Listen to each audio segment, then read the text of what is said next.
자, 이제 화성시로 갑시다.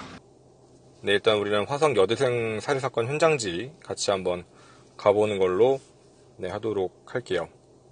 그래서 일단은 피해자분의 집 쪽이 아니고요. 피해자분이 처음에 이동을 하고 나타나셨던 공간으로 먼저 갈 거니까 거기부터 한번 같이 보는 걸로 합시다. 저희는 제일 처음에 갈 공간이 화성시 근로복지회관이에요. 화성시 근로복지회관부터 먼저 가보도록 하겠습니다. 야, 이거 기분 되게 이상한데? 자, 일단 여러분하고 오늘 두 번째로 이야기하게 될 공간은 제가 토요일날 토사팩으로 진행했던 컨텐츠였고요. 내용이 화성 여대생 살인사건이었는데, 네, 그래서 그렇게 해서 같이 얘기를 해볼 거고요. 거의 다 왔습니다. 지금 제가 여기도 그 길입니다. 지금 여기 쪽이 이제 발견된 곳이에요. 네, 발견된 곳인데 그 길 쪽을 좀 가고 있거든요. 여러분이 보시면 아시겠지만 양쪽에 지금 펜스가 쳐져 있는데 양쪽은 다 이제 논이라고 보시면 돼요.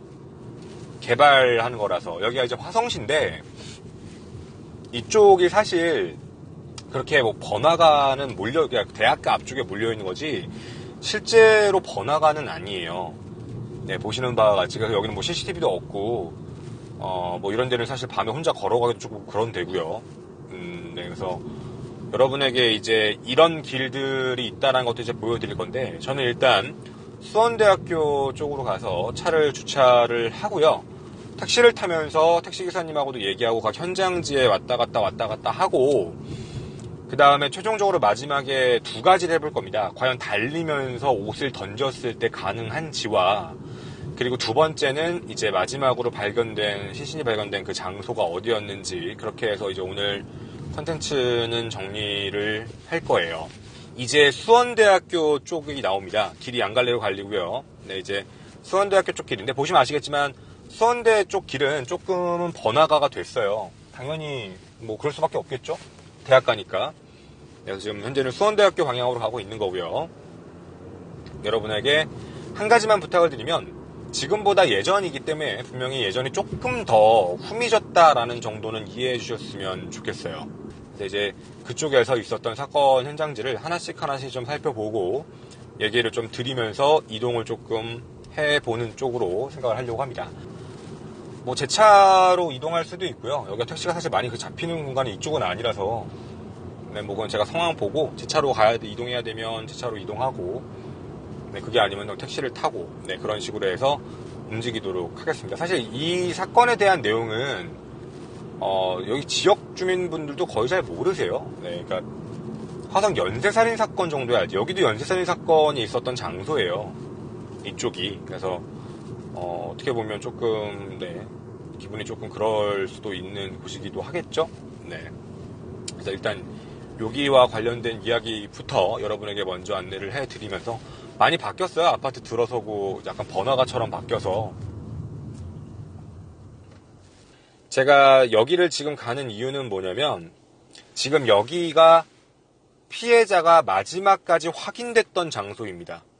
자, 일단 여기 수원대학교 정문 쪽에 도착하고 나서요, 여러분에게 이제 말씀을 드리는 걸로 하겠습니다. 저 앞쪽이거든요. 저기 가서 사건 브리핑 한번 하고, 운전하네. 그 다음에 첫 번째 핸드폰이 발견된 지점, 그 장소로 가는 걸로 하도록 하겠습니다.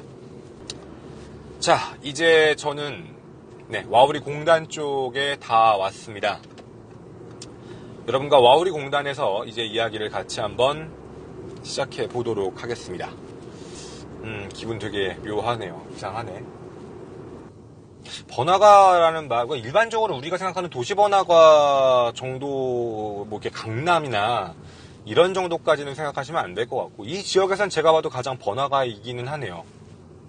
네, 가장 뭐가 많고, 네, 뭐 이것저것, 네, 뭐 산도 많이 없고, 잠깐 보이는 곳에 잠깐 차를 정차하고요. 이제 이야기를, 여기 있다, 농협. 이야기를 시작해 보도록 하겠습니다. 자, 여러분에게 일단 사진 한 장 먼저 보여드릴게요. 약간 어떻게 보일지 모르겠는데, 지금 라인만으로만 지금 말씀을 좀 드릴게요. 빨간색 라인의 맨 위쪽, 네, 빨간색 라인의 맨 위쪽을 봐주시면 좋겠습니다. 이제 라인만 설명드릴게요. 지금 여러분이 보시는 저 빨간색 라인의 맨 위쪽이 지금 제가 있는 위치인 네, 와우리 공단입니다. 와우리 공단이고요. 지금 여러분 보시면 왼쪽에 이렇게 녹색 줄로 해서 노란색 줄 쭉쭉 가 있는 게 있을 거예요.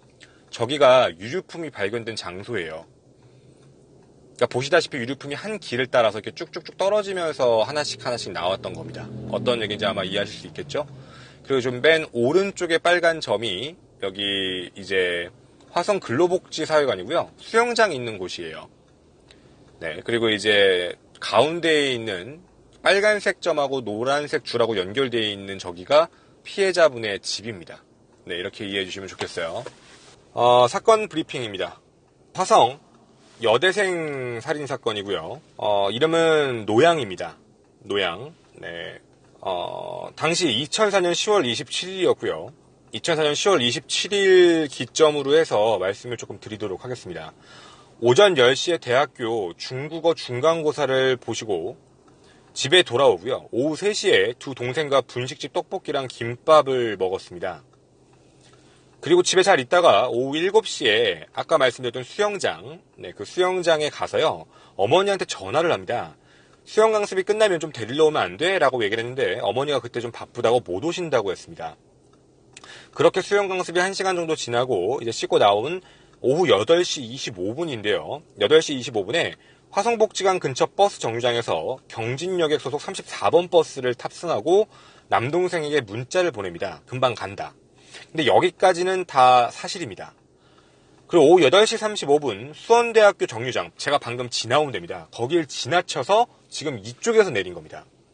원래는 수원대학교 정류장에서 내리는 게 더 집에서 가까운데 무슨 이유인지는 모르겠지만 한 정거장 더 내려서 봉담읍 와우리 공단에서 승객 3, 4명과 함께 같이 하차합니다.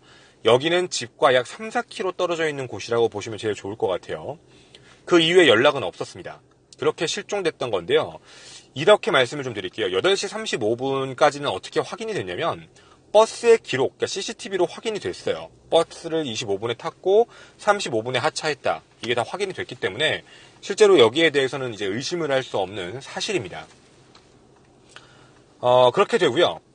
8시 35분 이후에 실종이 됐고 밤 11시까지 연락이 없어서 밤 11시에 가족들이 경찰에 실종 신고를 하게 되었고 경찰은 다음날 새벽 3시까지 집 근처 쪽을 그리고 이동 동선 쪽을 계속해서 반경을 넓혀서 수색을 하기 시작을 합니다. 하지만 어떠한 것도 못 찾았던 거예요. 근데 시간이 한 4시간 30분 정도가 지났던 새벽 7시 30분, 그러니까 아침이죠. 아침 7시 30분 봉담읍 이제 상리에 있는 모 아파트입니다. 모 아파트 거기 어떤 식당 앞에 이제 아버지가 전화를 했는데 노양의 핸드폰이 드디어 누군가 전화를 받게 됩니다. 전화를 받았는데 여보세요라고 한 목소리가 남자였습니다. 그래서 아버지가 놀래서 누구세요? 라고 물어봤는데 핸드폰을 주운 사람이 이런 말을 합니다. 저는 누구세요라는 답변이에요. 누구세요? 저는 이 동네 신문 배달부입니다. 협성대 근처 식당 앞 커피 자판기 앞에서 이 휴대폰을 주었습니다. 주인이세요? 이런 얘기를 합니다. 제가 처음에도 이 얘기가 조금 이상하다고 했었어요. 왜냐면 핸드폰을 주었는데 핸드폰에 누군가 전화 와서 누구세요? 이러면 제일 먼저 할 얘기는 상식적으로는 저 핸드폰을 주었어요 라고 얘기하는 게 원래는 조금 더 맞거든요. 이게 아닐 수도 있죠. 근데 이제 보통적인 건 전화가 처음 오면 핸드폰을 주어서 핸드폰을 받았는데 근데 문제는 뭐냐면 핸드폰을 5시에 주었어요. 5시에 주었는데 7시 30분에 켰어요.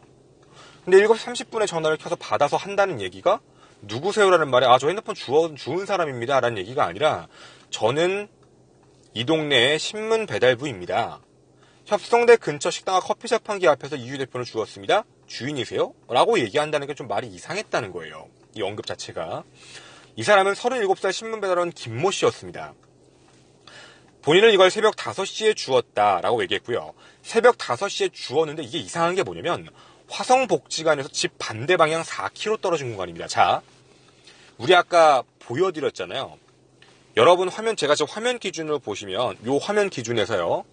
아까 이쪽, 아까 화면 기준하면 이쪽이 아까 이제 화성 수영장에 있었던 곳이었고, 지금 핸드폰 발견 데가 이쪽이에요. 그러니까 집하고 봤을 때 완전 정반대 방향에서 핸드폰이 발견됐던 거거든요. 근데 시간적인 부분을 봤을 때, 그러니까 물론 시간적인 부분이에요. 우리가 시간적인 부분을 좀 이해를 해보면 8시 반 이후에 실종되신 분인데 8시 반 이후에 핸드폰이 왜 그쪽에 가 있었지? 분명히 여기서 내리신 분인데 왜 집 방향으로 안 가고, 집이 밑에 방향이었잖아요. 아까 밑에지 왜 옆쪽 방향으로 갔을까? 어떻게 갔을까? 누구랑 갔을까? 이게 일단 의문점이었던 거 첫 번째입니다. 그러니까 오늘 여러분하고 생각해 볼 게 첫 번째 의문점이 그거예요. 왜 그쪽으로 갔을까? 그러니까 언제쯤 과연 납치가 됐을까? 언제쯤 실종됐을까에 대한 문제예요. 그리고 두 번째는 핸드폰이 그쪽에서 발견되기 시작했을 때부터 밑으로 유류품이 하나씩 떨어지게 되는데 이게 되게 이상합니다. 그 7시 30분 전화 이후부터 핸드폰이 굉장히 이상하게 수거가 됩니다. 자, 당시에 핸드폰 사진도 여기 있는데 이따가 보여드릴게요. 핸드폰이 깨끗합니다. 그러니까 그때 당시엔 폴더폰이었거든요. 근데 핸드폰이 아스팔트 위에서 발견됐어요. 여러분, 그 아스팔트 위에 핸드폰이 위에 있으면 우리가 머릿속에 떠올릴 수 있는 건 찍힌 흔적이에요. 왜냐면 상식적으로 판단했을 때 높지 않은 곳에서 떨어져도 어딘가 찍히잖아요. 지금 핸드폰도 찍히는데, 근데 그 핸드폰은 원래 이제 그분 성격이 약간 이제 깨끗한 거 좋아해서 원래 기스가 아예 없는 핸드폰이었는데 핸드폰이 기스 하나 없는 상태로 아스팔트 위에서 발견이 됐어요.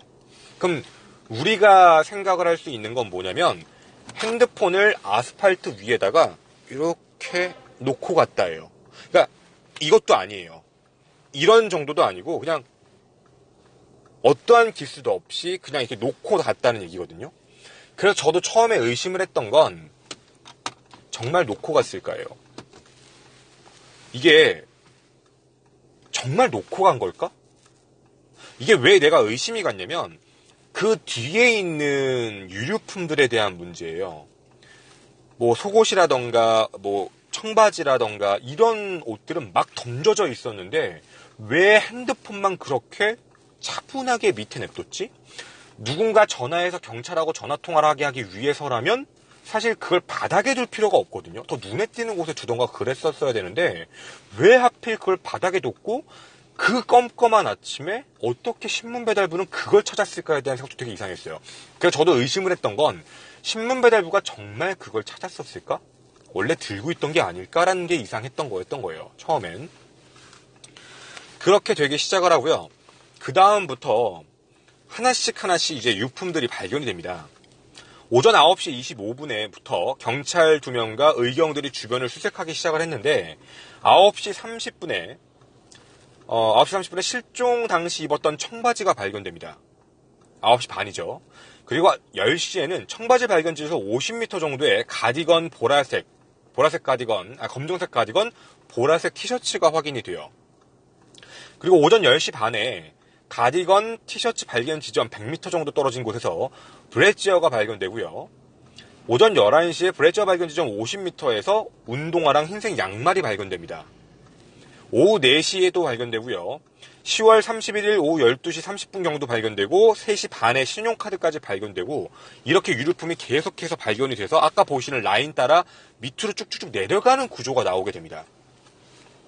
그리고 최종적으로 12월 10일 사건 발생 46일 뒤에 경기도 화성시에 있는 정남면 보통리 태봉산 쪽에서 시신이 발견이 됩니다. 이런 부분까지 생각을 해보면 과연 이제 용의자가 시신을 어떻게 두고 간 걸까? 그러니까 과시한 걸까? 아니면 무서워서 버린 걸까? 근데 닦아놓고 두렵고 무서운 사람이었다면 이걸 이렇게 버릴 필요가 없어요. 그냥 모아가지고 같이 시신하고 유기하는 게 맞는 거지 이걸 이렇게 버렸다라는 것 자체가 사실 상식적으로는 말이 안 되니까 어떻게 보면 나 한번 찾아봐라 라고 얘기하는 느낌이 더 강했거나 혹은 수사의 혼선이요. 그러니까 수사에 혼선을 주기 위해서 다른 방향으로 하고 시신을 다른 데다가 유기한 그런 형태가 아닐까도 조금 생각이 들기는 합니다.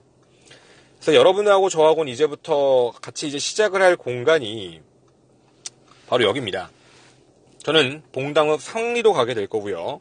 여러분들과 요 아파트에 대한 이야기부터 같이 시작을 좀 해볼게요. 여기가 사실 지금 약간 재개발 같은 게 돼가지고 조금 애매하기는 해요. 네, 사실. 네, 근데 일단은 찾아서 같이 가보는 걸로 하도록 하겠습니다. 자, 제가 지금 이동하는 곳은 여기서부터 갑니다. 여기서 출발을 하고요. 여기가 최종적으로 내리신 곳입니다. 여기에서 어떤 이유인지는 모르겠지만 첫 번째 핸드폰이 발견된 장소가 다른 곳입니다. 거기로 한번 같이 이동해서요. 첫 번째 확인된 장소부터 이야기를 같이 해보는 걸로 하도록 할게요. 딱 3km 떨어져 있습니다. 시간적으로 봤을 때도 약 한 7, 8분 정도 거리라서요. 금방 갈 수 있는 거리인 것 같습니다. 가보겠습니다. 좀 이상하긴 해요. 이 사건. 제가 봐도 좀 뭔가 아이러니하기도 하고 좀 뭔가 무섭다라고 얘기하는 표현이 좀 맞겠죠? 지금 위치를 잡아서 보게 되면 약간 돌아서 가네요. 약간 기역자 길이어가지고 꼭지점 통해서 가는 거라서 4.6km 정도 나오게 되고요. 3km가 아니네요. 지금 가고 있는데 일단 발견 장소부터 먼저 가서 거기에 계신 좀 오래 장사하신 분들 계실 수도 있으니까 가서 사건 관련 한번 여쭤도 보고 네, 같이 한번 가보도록 하겠습니다. 많이 바뀌었을 것 같긴 해요, 옛날보다. 근데 어쨌든 아파트는 지금 그대로도 있고, 네, 그리고 한번 내용에 대한 것도 한번 더 살펴는 봐야 될 것 같아서 거기에서부터 일단 내리고 같이 여러분들하고 얘기를 좀 해보고, 근데 여기 제가 이렇게 얘기를 해도 되는지 모르겠는데 여기요, 걸어서 못 가요. 일단 자동차로만 4.7km인데 거기를 반대 방향으로 돌아갈 필요가 있었다라는 것도 거의 없는 거죠. 네, 그렇게 할 필요도 거의 없었고, 네, 이제 그런 부분으로 보면은 실질적으로 처음에 핸드폰이 그쪽에서 발견될 이유가 전혀 없었던 것도 사실이었고, 그 라인을 어떻게 타고 갔을까? 그리고 거기에 계신 분들이 뭐라고 기억하시는지도 한번 여쭤봐 보고 얘기를 한번 해보는 게 맞을 거라고 봐니까, 근데 여기 네, 많이 후미진 곳이 많네요. 이게 그때 당시 사건 발생되고도 한 10년 정도 이상이 흘렀는데도 아직까지도 좀 뭔가 번화가에 대한 느낌은 없네. 다 아직 제대로 되어 있진 않네요. 길도 그렇고. 네, 아마 길 정도만 조금 나 있는 것 같은데, 네, 길 빼고는, 야, 이건 뭐 다 산인데? 죄다 산인데, 이거. 그나마 중간중간에 아파트가 있는 건 보이는데 여기 여러분 사실 길 되게 복잡해요. 갈림길도 지금 많고 제 지금 좌측은 다 논이에요. 정면은 아파트 같은 게 좀 보이고 하는데 이거 걸어서 갔다라고 보기에는 조금 좀 그렇네요. 걸어서 왔다라고 하기에는 별로 아닌 것 같아요. 그래서 일단은 지금 현재 1.4km 남았고요. 여기 아는 길 아니면 못 올 것 같은데. 옛날보다는 분명히 발전은 돼 있는 거겠죠. 저기 새로 지은 아파트들도 보이고, 제가 아파트 미리 확인해보고 왔는데 주변에 아파트가 그 이후에 좀 생긴 게 좀 많아서 약간은 번화가처럼 지금은 보이네요, 현재는. 근데 사실 이게 대학가하고 그렇게 멀리 떨어져 있는 공간은 또 아니어가지고 협성대 근처예요, 여기가. 그러니까 원래 대학교 근처가 발달이 되는 거는 어쩌면 당연한 거니까, 네, 여기가 협성대 근처라는 것도 하나 꼭 기억해 줬으면 좋겠고요. 일단 이쪽에 있는 식당부터 얘기를 해서 하나씩 좀 같이 얘기하면서 하도록 하겠습니다. 이제 다 왔네요. 근데 여기 많이 달라지긴 했네요, 진짜로. 근데 옛날 건물들도 있는 거 보면 대충 이제 여러분도 육안적으로 좀 이렇게 확인해 주셨으면 좋을 것 같아요. 네, 육안적으로 봤을 때 옛날 건 옛날 거고 요즘 건 요즘 거니까 그 식당이 과연 아직까지 남아있을지도 사실 의문이기는 해요. 식당에 대한 부분도. 네, 그래서 일단은 아파트 쪽부터 가보고요. 어우, 많이 바뀌었다. 네, 여기가 이 아파트 쪽이 협성대학교 바로 앞이어가지고요. 이쪽부터 일이 있었다라는 게 어느 정도 납득은 가네요. 네, 700m 나왔습니다. 저기 협성대가 보이고요. 어우, 다 많이 바뀌었네. 제가 봤던 사진하고 되게 달라요. 다 번화가처럼 바뀌었어요. 새로 지은 것도 많고 길도 새로 난 것도 많네요. 아예 옛날하고 다르게. 근데 확실히 길 자체는 골목 안쪽 길은 옛날 티가 좀 많이 나기는 하네요. 좁고 약간 꼬불꼬불하고.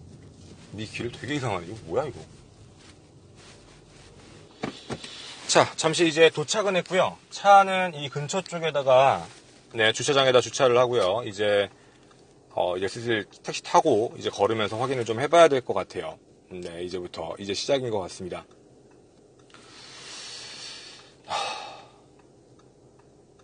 기분 되게 이상하네. 자, 이제 현장 쪽에 가보도록 하겠습니다. 근데 내 생각에는 너무 많이 바뀌어서 기억하시는 분들이 그렇게 많지 않을 것 같아. 자, 여러분, 저기가 협성대예요. 그러니까 여기는 번화가입니다.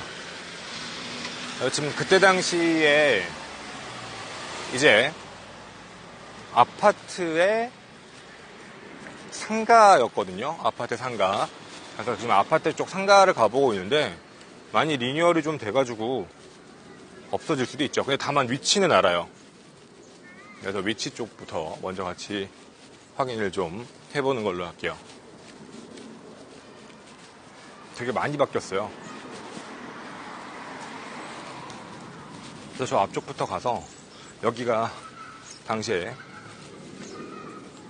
2004년 10월 27일입니다. 근데 여러분, 좀 저도 그때 당시의 모습을 보기는 봤지만 완전 여기가 후미진 데가 아니에요. 그러니까 우리가 좀 생각을 해봐야 될 게, 여기 아파트 단지도 대규모 아파트 단지 앞에서 발견됐거든요. 그러면은 사람이 여기서 데리고 와서 여기서 죽였다라고 보기는 좀 그래요. 여기는 좀 위험해. 여기가 그렇게 발달이 안 된 데가 아니고 대학생들도 분명히 있는 시즌이었고 바로 앞이었고, 그리고 사실 새벽 5시 정도면 아파트 동네 주민분들도 왔다 갔다 할 수 있는 시간이라서 원칙적으로는 말이 안 돼요. 그래서 여기에요. 이 아파트입니다.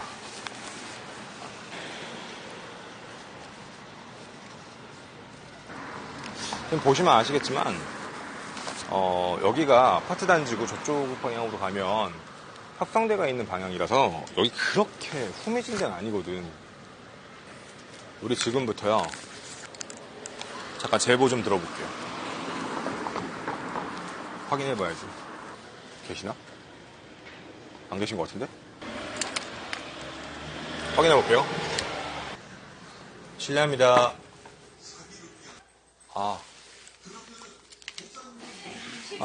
아니요. 오늘 딴 게 아니라 여쭤볼 게 있어가지고 잠깐 들렸는데, 혹시 2004년에 혹시 여대생 한 분 실종됐던 일 혹시 기억하세요? 여기 핸드폰 발견됐던 거. 아니, 핸드폰이 벌써 가져갔지. 네? 벌써 가져갔지. 그죠. 옛날에 가져갔죠. 네. 근데 그 일 혹시 기억하세요? 아니, 알았어요. 네. 그래요? 감사합니다. 네. 되게 오래된 것 같아가지고 한번 들려본 건데, 근데 여기는 좀 오래된 것 같은데. 여기 너무 많이 바뀌어서 그래. 한 군데 더. 안 계시네. 여기가 위치가 바뀌었거든. 원래 여기에요. 지금은 딴 걸로 바뀐 거고, 내가 발견 지점 확인한 데가 하나 있거든. 정확하게 말씀을 드리면 이거 있었어. 여기에요.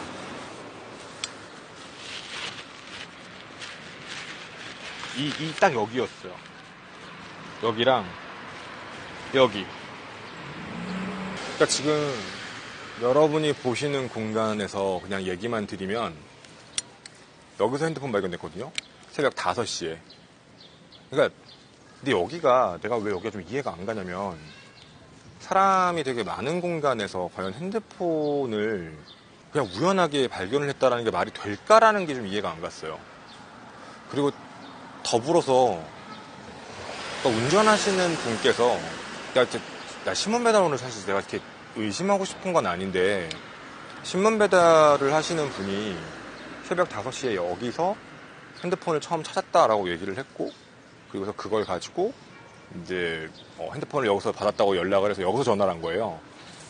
그러니까 재현하면 여기서 얘기한 거야. 저는 이 동네 신문 배달부인데, 이 동네 신문 배달부인데, 여기서 이제 핸드폰 주운 걸로, 여기 협성대 근처에 있는, 여기에요. 여기 앞에서 발견을 했습니다. 라고 얘기를 한 거고, 이렇게 해서 이동을 했다는 얘기인데, 이게 과연 가능할까요? 과연? 그러면 여기서 첫 번째 장소에서 봤을 때는, 글쎄요. 지금 주변이 많이 바뀌었지만, 어쨌든 번화가예요. 그럼 번화가라고 보면은, 여기서부터 사람이 실종됐다라고 보기는 어려운 건 우리도 사실 인정은 해야 돼요. 그러니까 여기서 사람이 없어진 건 아니지. 여기서 사람이 없어졌다고는 볼 수 없고 그냥 사람을 납치했는지 뭐 했는지는 모르겠지만 여기에서 사람을 어떻게 처리할 수 없고 여기다가 그냥 범인이 있다면 핸드폰 놓고 그냥 간 거예요. 핸드폰을 놓고 간 거고 실제로 당시에 신문배달부는 내가 핸드폰을 주운 사람이다라는 거에서 용의선상에서 아예 벗어났어요. 아예 조사를 따로 한 게 없어요. 경찰이 그때 당시에. 핸드폰을 주운 사람이라는 것 때문에 알리바이에서 아예 벗어난 사람? 네, 이렇게 생각하시면 제일 좋아요. 그러면 여기에서부터 전화를 7시 반에 받았다는 건데 제가 한 가지를 못 찾은 게 있었어요. 나 이거 되게 궁금하거든? 봐봐요. 아까 지금 저 장소에서 핸드폰이 떨어뜨려져 있는 건데 기스 하나 없이 나타났어. 근데 전화를 받은 건 7시 반이에요. 2시간 반 동안 전화를 안 받았어요. 그러니까 핸드폰을 꺼놓은 상태로 있다가 5시에 주운 걸 7시 반이 돼서야 핸드폰을 킨 거거든. 어디서 켰을까? 이것도 되게 이상해요. 그러니까 5시에 핸드폰을 주웠는데 5시에 킨 것도 아니고 7시 반에 켜가지고 자기가 지금 어느 아파트 앞에 있다. 거기서 확인을 했다. 7시 반에 그럼 그 아파트 앞에 다시 갔다는 얘기일까? 그러니까 이게 확인이 안 돼요. 아예 원칙적으로 얘기했을 때. 그러니까 5시에 주운 건데 일단 5시에 주운 장소가 다른 곳이라고 얘기를 하면 그럴 순 있지. 그러니까 5시에 주운 장소가 여기 말고 저쪽이에요 라고 얘기하면 그럴 수 있는데 막상 전화한 장소가 여기 어디 앞에 분명히 그렇게 얘기했어. 여기는 어디 어디 앞이다. 근데 여기는 이라고 얘기하면 지금 자기가 있는 장소잖아요. 자기 이 동네 배달부, 여기는 여기 어디다. 협성대 근처 어디다. 이렇게 얘기를 하는 거라면 글쎄요. 그러니까 이게 되게 이상한 거는 사건을 전체적으로 봤을 때 우리가 다 똑같이 얘기하는 게 있어요.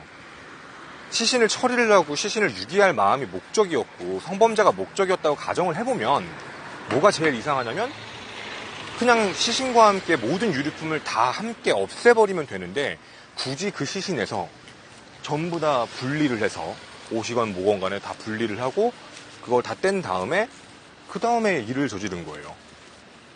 그게 되게 이해가 안 간다는 거지. 그러니까 이렇게 보면 말이 안 맞잖아요, 아예. 자, 이제부터 그 길을 갈 거예요. 도로입니다. 제가 도로 화면으로 좀 바꿔드릴 건데 여러분이 한 가지 잊으면 안 되는 게 있어요. 자, 첫 번째 스팟은 일단 왔어요. 근데 우리가 첫 번째 스팟은 일단 봤으니까 우리가 여기서 생각할 수 있는 건 하나는 찾았어. 첫 번째 장소에서 우리가 나름대로 생각할 수 있는 건 여기는 절대로요. 그냥 할 수 있는 상황은 아니에요. 그러니까 주민들이 있을 가능성도 있는데 목격자가 없다는 것도 이상하고 그걸 줍는 사람 그리고 신문배달원의 첫 번째 진술도 이상했고 신문배달원이 5시에 주웠는데 7시 반에 주운 장소에 같이 똑같이 있었다는 것도 말이 안 돼요. 그러니까 5시에 주운 장소에 7시 반에도 그곳에 있었다. 그리고 말을 한 건 누구세요라는 질문에 저 핸드폰 주운 사람인데요 라는 말이 아니라 저는 이 동네 신문배달원인데요 라는 얘기도 조금 이상했다고 얘기를 했고 자 이제 그쪽 부분까지 확인을 하고 해요. 이제 여러분하고 저하고는요 그 길 하나씩 찾았던 곳에 갈 건데 여러분 잘 보세요. 지금부터 제가 차 운전을 할 건데 이 길을 잘 봐야 돼요. 이 길 서행으로 못 가요. 그러니까 이 길은 서행으로 못 가요. 이 길이 약간 한 군데밖에 없는 길이고 좁은 길이기 때문에 차를 멈추면 안 돼요. 차를 천천히 끌고 가면은 뒷차한테 다 민폐돼요. 그러니까 민폐 시나리오의 연속이 될 수 있는 장소거든요. 어느 정도 속도를 내야 돼요. 기본적으로 6에서 70km 정도는 내야 돼요. 60에서 70km 사이. 그래서 계산을 해봤어요. 100m에서 700m 사이에 물건을 떨어뜨렸다고 하잖아요. 속도 계산을 해봤거든요. 20초에서 30초당 한 번씩 떨어뜨려야 돼요. 그러니까 운전을 하면서 20초 내지 30초 내에서 이렇게 던지는 게 정상적인 거예요. 만약에 차를 타고 가면. 그러니까 자동차 가지고 이제 그 유품들을 버린 거라면 이 경우일 수밖에 안 맞아요. 근데 이렇게 하늘하늘한 옷을 실제로 여기 창문 밖에서 70km에서 달리는 차에서 이렇게 꾸겼다고 치더라도 70km가 넘는 속도에서 이걸 과연 던지면 이게 과연 차도가 아닌 옆에 그 숲속에 들어갈 만큼 날아갈까에 대한 문제도 이상한 거예요. 과연 그게 될까? 뭔가 되게 느낌이 이상한 건 사실이에요. 자, 이제 우리는 그 길 따라 한번 가봐야죠. 휴대폰 발견된 그 근처부터 이제 출발을 해가지고요. 협성대학교 앞길로 해가지고 쭉쭉쭉 내려가야 됩니다. 같이 한번 가보겠습니다. 저도 이거 실험하려고 갖고 났는데 실험을 100% 할 수는 없어요. 왜냐면 뒤에 차가 따라오면 좀 위험할 수도 있거든요. 근데 여기가 도로가 좁아서 만약에 이게 차가 되게 많다고 얘기를 해가지고 저도 이게 가능할지 아닐지는 잘 모르겠어요. 그래서 이 부분은 혹시라도 안 되면 조금만 양해 부탁드리도록 하겠습니다. 자, 저기 보시면 휴대폰 밝은 장소부터 해가지고요. 휴대폰 밝은 장소부터 해서 협성대학교에서 여기 길이 이거 딱 하나예요. 지금 내비상에도 길이 딱 하나로만 나와요. 길이 한 가지로만 나오거든요. 그러니까 저는 협성대학교 앞길로 해가지고 이제 이쪽으로 한번 가보도록 하겠습니다. 길이 딱 하나 있어요. 하나 빼고는 아예 없는 거라서. 그리고 이쪽 보시면 이렇게 밑에 내려가는 길, 이쪽이 이제 집이고 여기 밑에가 이제 저수지가 하나 있는 거예요. 그래서 여기에서 이제 하나씩 확인이 되고 발견이 됐던 건데 여러분하고 이쪽 저수지 밑까지 같이 한번 가보는 걸로 하겠습니다. 자, 일단 첫 번째 장소에서는요, 사실 저는 개인적으로 굉장히 의심 가는 사람은 배달부입니다. 그리고 정말 자동차 가지고 이게 가능했을지 한번 테스팅을 해보자는 거니까 가보겠습니다. 정말 가능한지 아닌지. 지금 현재 여러분에게 협성대학교 앞을 지나가면서부터는 제가 화면을 가끔 정차하면 바꾸도록 하겠습니다. 정차할 수 있을지는 잘 모르겠는데 지금 제 앞에는 협성대학교가 있고요. 이제부터 화면 바꾸고 보여드리도록 할게요. 자, 협성대학교 정문입니다. 이제 여기서부터 보통 이 저수지까지 가는 길은 단 한 개입니다. 왼쪽 차선으로 해가지고요. 한쪽 길인데 이제부터 제가 말씀드리는 길 쪽 하나에 시신들 혹은 내용들이 하나씩 발견됩니다. 하나씩 말씀드리면서 가도록 할게요. 자, 보겠습니다. 자, 이쪽 길로 가게 되면 이제 도로가 나오게 되고요. 한쪽으로 붙어서 가겠습니다. 확실히 과거보다는 길이 좀 많이 정리됐다라는 표현이 맞을 것 같아요. 지금 혁성대학교 라인 쪽을 타고 가고 있는 거고 이렇게 쭉 내려가다가 첫 번째 버린 물품입니다. 첫 번째.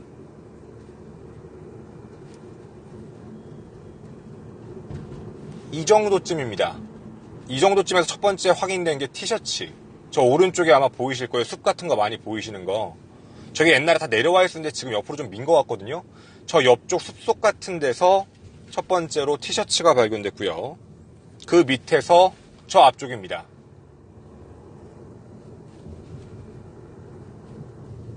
여기 보이시면 아시겠지만 이렇게 바로바로 풀숲이에요.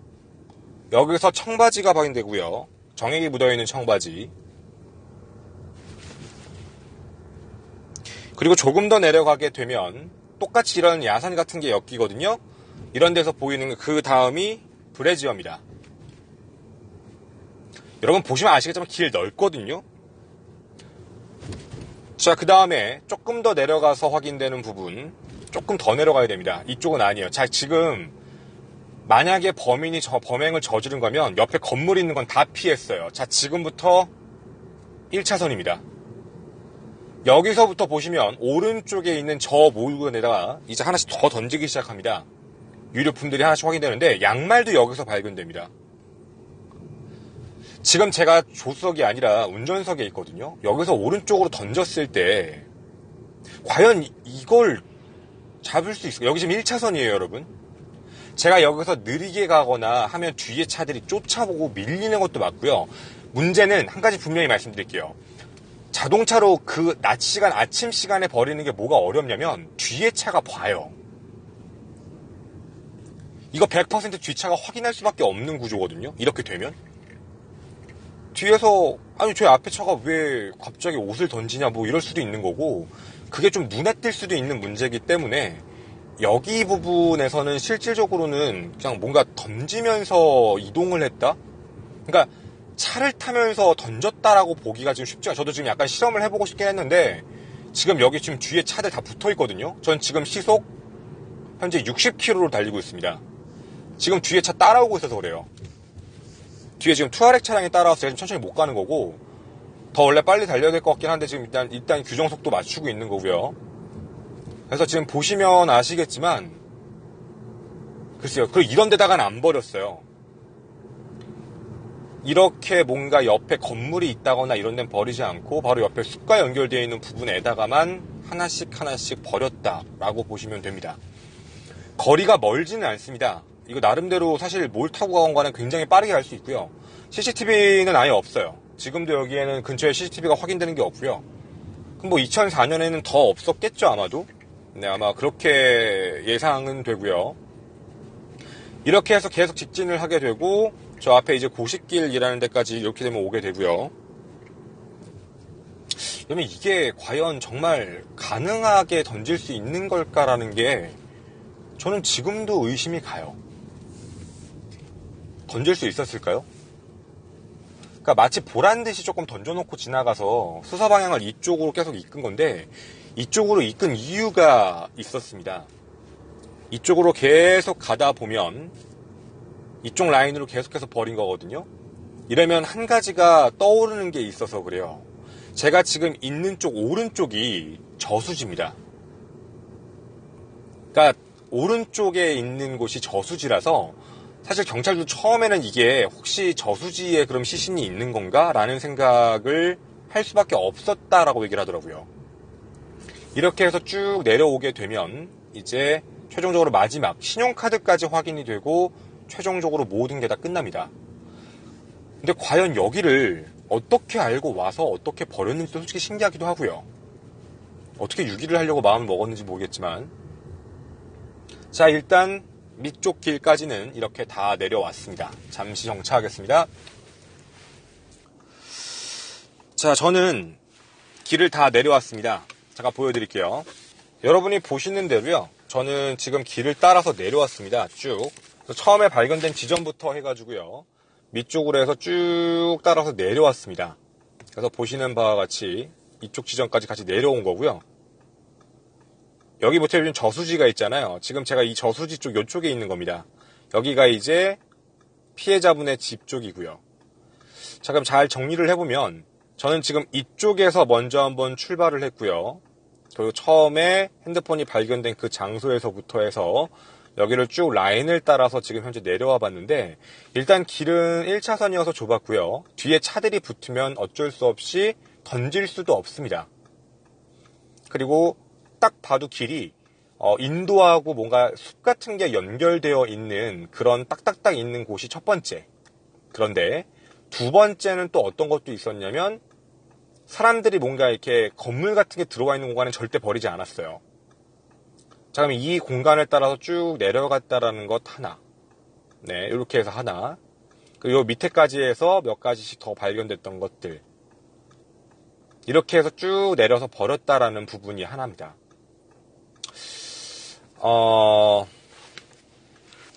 제가 이쪽은 사람이 그렇게 많지가 않은 것 같습니다. 이쪽은. 네, 사람이 많은 것 같진 않아서요.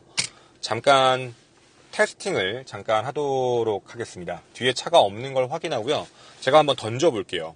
그냥 일반 길거리에서 한번 해볼 거니까 이게 정말 현실적으로, 자, 이걸 꾸길게요, 여러분. 왜냐면 꾸겨야 더 무겁잖아요. 그러니까 완전히 꾸겨가지고 밀도가 좀 높은 상태로 했을 때도 그렇게 나올 수 있는 건지 제가 옆으로 던져볼 건데, 어디까지 가는지가 좀 궁금해요.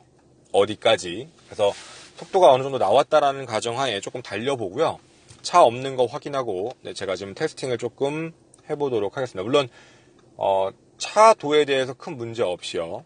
네, 그래서 그렇게 확인하고 하도록 할게요. 창문 좀 열고요. 한번 확인만 좀 해볼게요. 되나 안 되나? 지금 속도가 아직 안 붙고 뒤에 차 좀 확인해보고. 지금 앞에 차들이 있어가지고요. 조금 속도 못 내고 있는데 길이 조금 더 있어야 될 것 같은데? 길이 너무 좁은데 여기?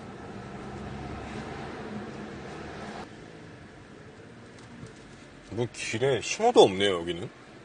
신호가 그냥 멋대로 되어 있는데? 그냥 머리 밀면 장땡인 건가? 되게 신기한 구조네? 차도가 너무 붙어요. 이거 던지는 거 이거 너무 차들한테 티날 것 같은데? 이게 잠시만 좀 차 좀 돌릴게요. 이게 차들한테 피해가 갈 것 같아서 다른 게 문제가 아니고요. 나 때문에 다른 차한테 피해가면 안 돼서 지금 그것 때문에 그러는 거예요. 뒤에 차들이 놀랄 것 같아가지고 내가 갑자기 이거 던지면 옆으로 떨어지면 상관없는데 뒤에서 펴지면은 되게 놀랄 것 같은데? 네, 저기 좀 조심해가지고 확인 좀 해볼게요. 지금은 아닌 것 같아요. 이거 던지면 안 될 것 같은데? 테스팅을 하고 싶어도 뒤에 차들이 좀 많이 붙어가지고 앞도 그렇고 뒤도 그렇고 일단은 근데 그냥 모르겠어요. 아까 지금 던지지 못했지만 느낌만 좀 말씀드리면 뒤에 차가 없는 상태에서 던진다라고 하면 던질 수 있는 가능성은 뭐 어느 정도 이해는 할 수 있겠는데 만약에 그게 아니라면 뒤로 그러니까 도로로 떨어질 확률이 더 크지 않을까라는 거예요. 그러니까 도로로 떨어질 확률이 더 크지 않을까? 근데 단 하나도 도로로 떨어진 게 없어요.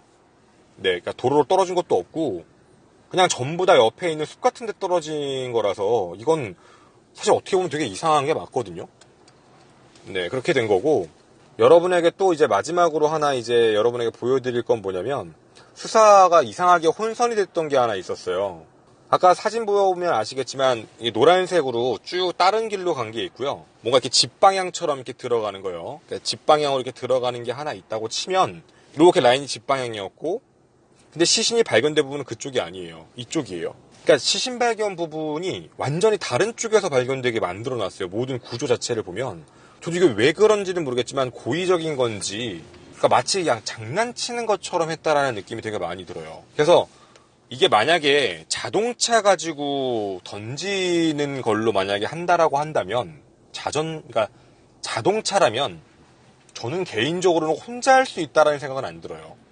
혼자는 아닌 것 같고 만약에 자동차로 혼자 한 게 아니면 방법이 다른 거겠죠. 네, 다른 부분. 자동차가 최종적으로 아니라는 결정이 나면 오토바이나 자전거밖에 없어요.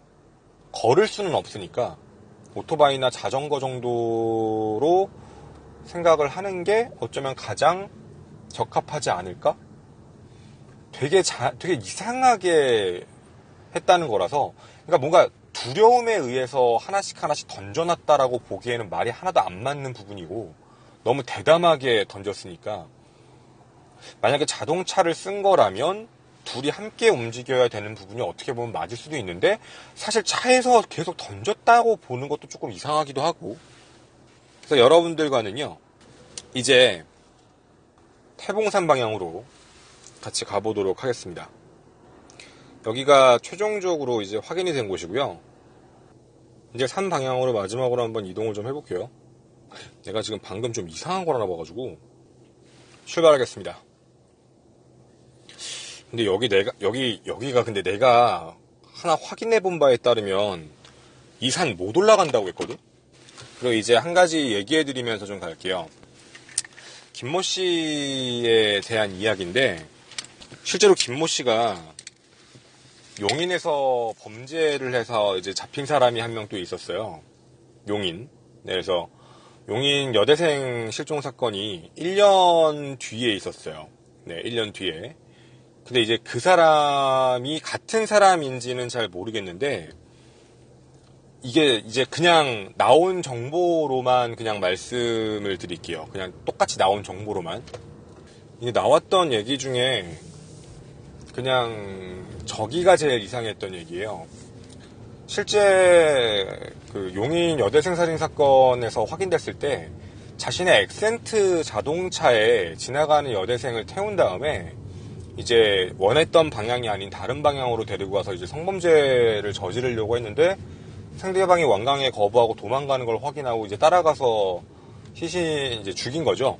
이렇게 죽이고 이제 DNA가 남아서 체포가 됐던 김모 씨인데 그 엑센트 차량의 또 문제가 그거였어요. 실제 그 여러분하고 지금 얘기하고 있는 이 노양 실종 당시 CCTV의 화면에 엑센트 차량이 하나가 확보는 됐었어요. 그래서 엑센트가 하나 있다라는 부분 때문에 당시에도 사람들이 이 두 사람 같은 사람이 아니냐라고 해서 경찰에다가 되게 많이 물어봤거든요. 둘이 정말 다른 사람이냐 같은 사람이냐에 대한 부분으로. 근데 그쪽에서 나왔던 경찰의 얘기는 둘이 같은 사람인지 아닌지를 대조해보면 이제 하나로 확인을 해볼게. 저기에잖아요. DNA 가지고 조회를 한번 해봤어야 되는데 DNA가 남은 게 없어가지고 결국에는 DNA 조회가 안 됐던 거예요. 그래서 DNA가 다 오염된, 야 이거 길 왜 이러냐 이거? DNA가 다 오염된 상태로 발견되다 보니까 안 됐던 일이라서 야 이거 하체 다 나가겠는데 이거. 그래서 실질적으로는 지금 현재 복역 중인 김 씨랑 당시 신문 배달원 김 씨가 같은 사람인지도 일단 경찰에서는 얘기를 안 해주는 문제고 계속해서 그 부분에 대한 진정을 넣는데 확인을 안 해주는 거예요. 근데 저도 사실 개인적으로 의심을 하는 건 둘이 나이도 똑같고 전직도 똑같고 그리고 사실 신문 배달원 김모 씨가 전과 사범이라는 얘기도 이제 나왔던 얘기였고 다만 당시에 조사를 유일하게 안 받았던 사람.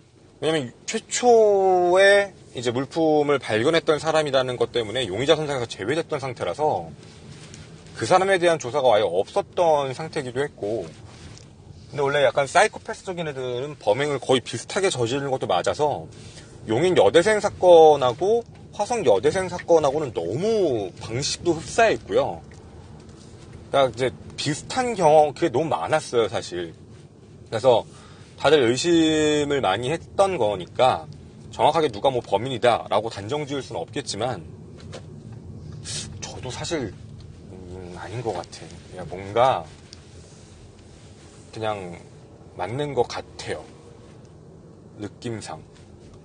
제가 처음에 여러분하고 콘텐츠 진행을 할 때는 신문배달부에 대한 그 임팩트를 많이 안 줬었어요. 일부러. 왜 그랬냐면 색안경 끼고 이제 그 콘텐츠를 바라볼 수도 있는 느낌. 저도 그럴 수도 있으니까 안 하려고 했는데 최종적으로 얘기를 다 하고 이제 신문배달부에 대한 뉘앙스라던가 말투라던가 행동에 대한 부분을 같이 다 언급을 조금 해보면 거기가 되게 이상했던 거예요. 뭔가 정상적이지 않은. 그래서 여러분하고 이제 그 부분에 대한 것들을 하나씩 보고 말씀을 드렸던 거고 그렇게 해서 저는 개인적으로 이제 그 사람을 의심합니다. 그때 당시 개인적 의견으로는 그렇게 말씀을 드렸죠. 뭔가 좀 이상하다라고.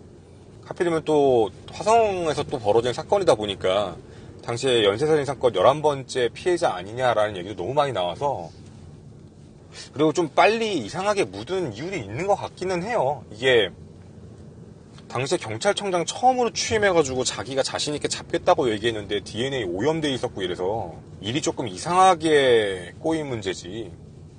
그 부분에 대한 거는 조금은 네, 아쉬운 부분이 많죠.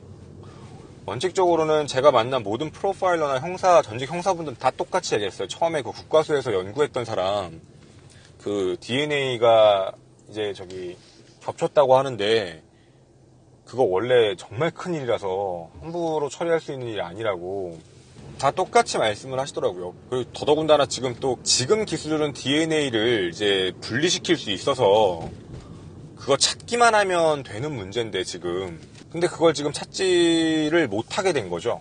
찾고 싶어도. 마지막에 확인을 해봤더니 경찰 쪽에서는 그 청바지가 정액 묻은 청바지가 유족한테 줬다라고 얘기하고 유족들은 받은 적이 없다라고 얘기를 해서 네, 실질적으로는 좀 문제가 있죠. 여기 뒤에 차 많은데 이거 다 따라오는데 그게 지금이라도 남아있었으면 DNA를 분리를 조금 시켜가지고 지금이라도 좀 어떻게 좀 할 수 있지 않았을까 하는데 그게 왜 없어졌을까 그것도. 왜 없앴을까도 의문이에요. 그러니까 잃어버렸다는 건 사실 말도 안 되는 거고 어떻게 경찰이 그걸 잃어버릴 수가 있지. 지금 현재 그 산 쪽으로 가고 있고요. 최종적으로 시신이 발견된 장소입니다. 시신이 발견된 장소는 실제로 범인이 이끌었던 길하고는 완전히 다른 길이라서 되게 느낌이 좀 다르긴 하네요. 근데 여기 가는 길 자체가 이거 내가 볼 때 이거 아는 사람 아니면 못 가요. 이거 어떻게 가 여기를. 물론 내비게이션을 썼다고 하면은 나도 이해하는데 여러분 내비게이션에다가 태봉산 검색해보세요. 안 나와요. 여기가 지금 화성시 봉담읍에 있는 태봉산인데 내비게이션에 등록된 산이 아니에요. 태봉산 치시면 뭐 가까운 거 봐야 저기 충남인가? 거기에 있는 태봉산 아마 나올 거거든요.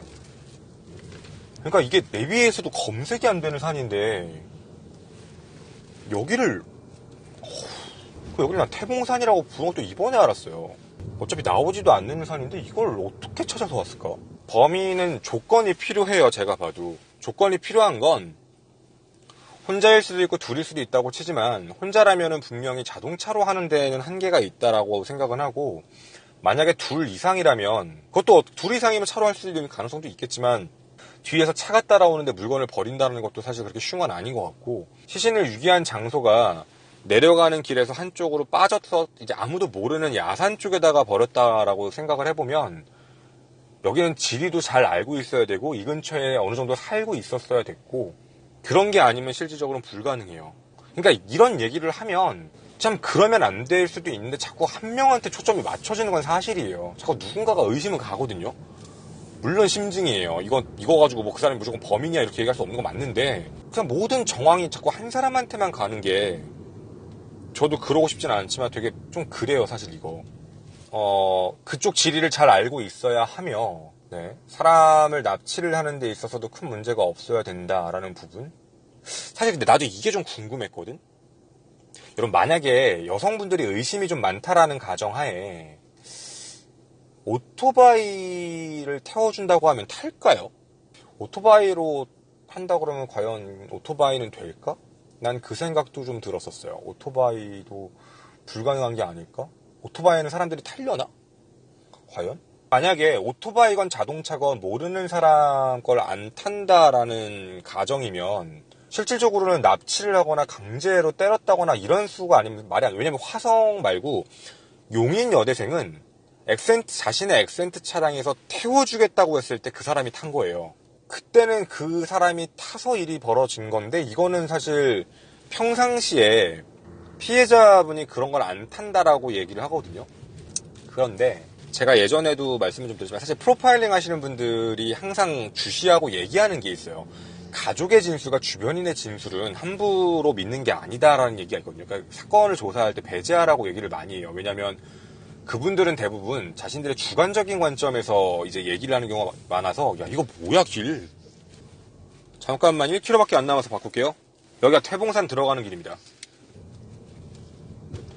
그러니까 범인이 시신을 유기할 때 이 길을 이용해서 들어왔다는 얘긴데 여기를 어떻게 알고 들어왔으며 이게 지금 여러분 저 내비 보고 가고 있는 거예요. 근데 내비에 태봉산 안 나오거든요. 여기를 어떻게 알고 이건 좀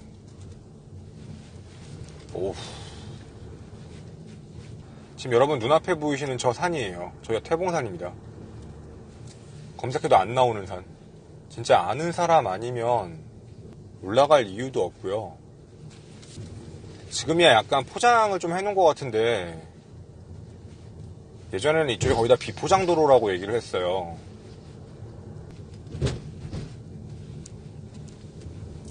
와우, 이거는 운전하기도 힘들고 이걸 어떻게 지금 제가 이제 해가 떨어지긴 하는데 여기 지금 여러분 가로등도 없고요. 전기는 있는 것 같은데 잠깐만 이제 완전 산인데 이거? 오, 길 끝이에요. 이제 길 없어요. 뒤로 가서 차 잠깐 빼놓고요. 차 잠깐 빼고 세워놓고 잠깐 다시 올라올게요. 여기 지금 차 돌릴 때 한 군데도 없어요. 제가 발견지를 체크를 해왔어요. 제가 이쪽 길에서 어느 방향인지를 알아서. 그렇게 많이 올라가지는 않았거든요, 실제로.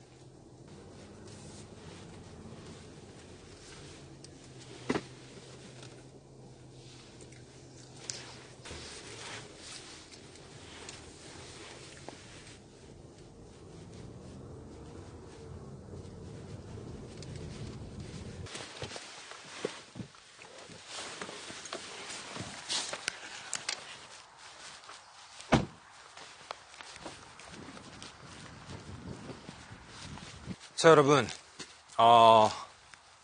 마지막 장소입니다. 제가 시신 사진은 따로 한번 보여드렸었어요. 그래서 제가 위치도 하나 확인을 하게 됐는데, 이게 어떻게 해서 시신이 확인이 됐냐면 되게 우연한 계기였어요. 여기에 있는 이 땅 있잖아요. 이 땅을 이제 판매를 하게 됐는데, 그 땅을 이제 사신다는 분하고 부동산 업자하고 치과의사 분이 같이 여길 땅을 보러 온 거예요. 땅을 보러 왔다가 들쥐가 어디에 막 몰려있는 걸 확인하게 되고, 여기 왜 이렇게 들쥐가 많나 해가지고 가까이 이렇게 봤는데 들쥐들이 막 도망가면서 그 안에서 뭐가 나온 거죠. 그래서 이게 뭔가 하고 쳐다봤는데, 처음에 이제 부동산 분은 그냥 있는 뭔가 다른 적이라고 생각을 하셨대요. 그냥 뭐 별거 아닌 거라고 생각을 했다는데, 근데 실질적으로 확인이 된 거는 그 치과의사분이 부패된 시체에 있는 턱을 보고서 저거 사람인 것 같다고, 그래가지고 뭔가 사람 뼈 같으니까 경찰에 신고해야 될 것 같다라고 얘기를 해서, 그렇게 해서 신고가 들어가게 된 거고, 그렇게 해서 46일 만에 시신이 발견이 된 거고, 시신은 굉장히 많이 부패한 상태로 확인이 됐어요. 제가 마지막으로 찍어온 게 여기에요. 자, 보여드릴게요. 여러분이 보시는 이곳입니다. 여기서 이제 차도가 길이 끝나고요. 여기서부터 찾기 이제 도로가 따로 있는 건 아니에요. 이렇게 해서 따로 올라가는 길이 있는 건데요. 제가 따로 찍어온 길로만 얘기를 해드리면 다 들어가지는 못합니다. 아시다시피 위치는 저쪽입니다. 저쪽 산 중턱에 좀 파여있는 곳이 있었다라고 얘기를 하고요. 그 파여있는 곳 안에 덤불 같은 그런 게 있었던 거죠. 그냥 예를 들면은 이런 흡사 이런 모습이라고 보시면 제일 좋을 것 같아요. 이런 느낌. 근데 이런 느낌으로 같이 덮여져 있는 공간이라 아마 범인도 차를 더 오래 못 끌고 들어갔던 것 같아요.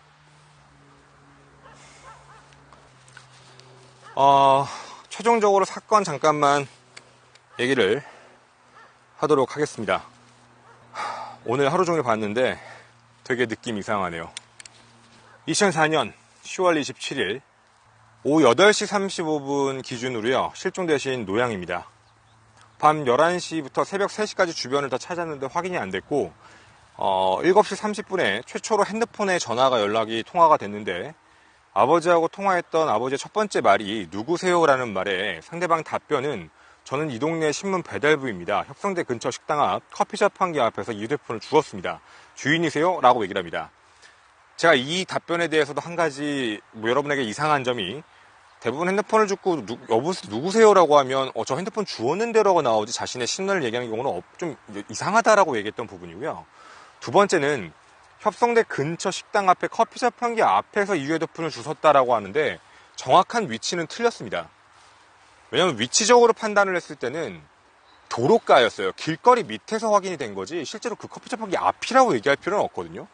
그리고 세 번째는 뭐였냐면, 이 사람이 이렇게 얘기한 게 7시 반이에요.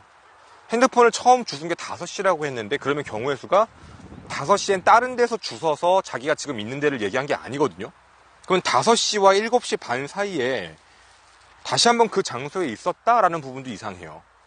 그리고 하나 더, 핸드폰은 기스가 하나도 없이 땅에서 발견된 거예요. 분명히 그 사람이 땅에 아스팔트 위에 놓여 있었다라고 핸드폰이 있었다라고 하는데 아마 보통의 사람의 생각이면 아스팔트에 위에 있다 그러면 다 믿겠죠. 근데 그 핸드폰은 하필이면 아무런 기스가 없었던 거예요. 그러니까 기스가 없는 핸드폰이 아스팔트 위에 발견이 될 확률은 툭 떨어뜨리는 게 아니라 사뿐히 놓았다라는 경우일 수밖에 말이 안 되는 거고, 어쨌든 그런 문제였는데, 이때 이 진술이 시작되면서부터 이제 일이 벌어지기 시작을 했는데, 요 진술이 한번 터지고 나서부터 이 반경 밑에 있는 우리가 지금 따라온 그 길 하나를 따지고 계속해서 하나씩 물건들이 나타나기 시작을 해요. 누구. 네. 그러니까 그렇게 해서 물품들이 하나씩 발견되면서 마치 물품은 피해자의 집 방향으로 점점 가기 시작을 하고요. 저수지 근처에서 끝나요. 즉 경찰도 처음에는 저수지겠지라고 생각을 하게 됩니다. 그쪽 부분을 수색을 했는데 문제는 저수지 부분이 아니라 운동화가 발견된 부분의 오른쪽 바로 이곳이에요. 여기에서 시신이 있었고 이곳에 지금 같이 들어와 봐서 알겠지만 여기는 진짜 일반적인 사람이 들어올 수 있는 곳은 아닌 것 같아요. 뭐 내비게이션에 태봉산이라고 찍어도 나오지 않고 여기는 진짜 아는 사람이 아닌 이상 들어올 수 없는 길이라고 보는 게 조금 더 제가 봤을 때 합리적이거든요. 근데 여기까지 들어와서 시신을 안에 유기를 하고 끝까지 계속적으로 이상한 데다가 물건을 두고 계속해서 시선을 다른 쪽으로 유포를 했다라고 얘기하는 게 이 범죄자가 했던 얘기예요. 그럼 우리가 지금 얘기할 수 있는 건 범죄자는 이쪽 지리를 되게 잘 알고 있으며 사람이 한 명인지 두 명인지는 알 수 없습니다. 만약에 자동차를 타고서 이동을 했다면 두 명인 게 조금 더 합리적이고요. 만약에 혼자 했다고 한다면 뭐 그것도 사실 문제가 있는 건 아니에요. 근데 만약에 혼자 했다 뒤에 누가 했다 이게 지금 중요한 게 아니라 우리가 여기서 수사에서 자꾸 같이 얘기할 때 혼선이 오는 건 아니 왜 남의 차도 안 타고 맨날 57이 있는 화성시 택시만 탄다는 이분이 왜 갑자기 누군가의 차를 탔을까? 누군가를 따라갔을까에 대한 문제거든요. 그러니까 이제 그 부분은 빼고 얘기해 보자는 거예요. 그 부분을 뺐을 때는 조금 더 편해지니까 누군가의 호의를 벗고 자신이 뭐 그냥 문제가 없겠다라고 싶어서 그 차를 얻어 타거나 아니면 오토바이를 같이 타거나 이런 경우의 수를 깔아놓으면 실종될 수 있는 가능성은 충분히 있다는 거예요. 자, 그러면 경우의 수를 깠을 때 첫 번째는 신문 배달원일 수 있다. 두 번째는 2인에 제가 얘기했던 뭐 여자처럼 보이는 사람일 수도 있을 수 있지 않을까라는 생각도 있고요. 사실 세 번째 제가 가장 혼자서 생각했던 부분 중에 하나는 저기였어요. 택시기사. 사실 택시기사라고 생각하면은 어느 정도는 처리가 되거든요. 왜냐면 택시를 타는데 아무 문제가 없어요. 57번 택시, 57 택시면 누구든 타니까. 그러니까 그분이 실제로 탄다고 할 때 57 택시만 탔다고 했을 때 만약 택시기사가 범인이라면 그 택시를 탔겠죠. 그러면 택시기사가 일을 어떻게 할 수도 있는 거고. 그러면 택시기사일 수도 있다라는 경우도 깔고 만약에 제3자 뭐 어떤 뭐 제가 좀 확대 해석을 했을 땐 혹시 트랜스젠더가 아닐까라고 생각할 수 있는 사람도 있었고 그리고 마지막으로는 제가 얘기했던 신문 배달원 이렇게 얘기를 했었습니다. 분명한 건 용의자는 있었어요.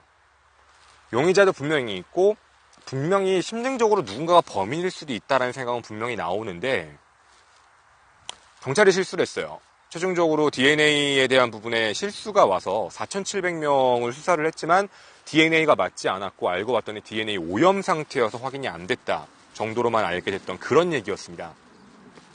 분명한 건 그때 당시에 범인은 수사를 분명히 받았을 사람이라고 생각을 하고요. 다만 DNA가 맞지 않았기 때문에 4,700명의 알리바이를 확인을 할 수는 없어요. 당시에 택시기사분들도 전부 다 침을 다 가져갔다고 합니다. 그래서 그때 당시에 그런 일까지 다 있었고 되게 많이 좀 기분도 되게 안 좋았다라는 얘기도 있고요. 그래서 이런 쪽으로 살펴봤을 때 이곳은 지형을 정확히 아는 사람이 아니면 올라올 수 없는 곳이고 되게 안타깝게 한 분이 돌아가시게 됐던 일이기도 합니다. 거의 14년이 지나기는 했는데요.